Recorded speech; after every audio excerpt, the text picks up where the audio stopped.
நல்ல நாள்னு ஒரு படம் பண்ணோம் ரெண்டு பேரும்.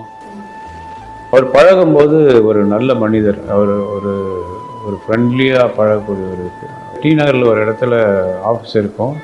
இந்த ஆஃபீஸில் எல்லா அசிஸ்டன்ட் டைரக்டர்ஸையும் வர வச்சு எல்லாருக்கும் சாப்பாடு போடுவார். வேடந்தாங்கல் மாதிரி எல்லாம் வந்து அங்கே இருந்தாங்க. அவங்களெல்லாம் பாதுகாத்தார். ஃபிலிம் இன்ஸ்டியூட்டில் அந்த வர டைரக்டர்ஸ்க்கெல்லாம் பெரிய லைஃப் கொடுத்தாரு. சினிமாவை சேஞ்ச் பண்ணுறதுக்கு அவர் முன்னோடியாக இருந்தார். நடிகர் சங்க தலைவரை வந்து அந்த கடனெல்லாம் அடைச்சார். இப்போ மலேசியாவில் வந்து ஷோ பண்ணுவோம். அதுலேயும் பிரசாந்த் போய் பார்ட்டிசிபேட் பண்ணி பண்ணார். அந்த மீளா கடனில் இருந்தது. அதெல்லாம் மீட்டு அதுக்கு ஒரு லைஃப் கொடுத்தாரு.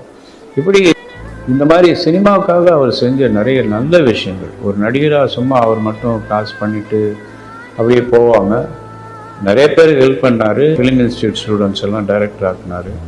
அவருக்கு தேவையில்லாத நிறைய விஷயங்கள் இந்த மாதிரி பொது சேவைக்காக பண்ண ஒரு மாமனிதர்.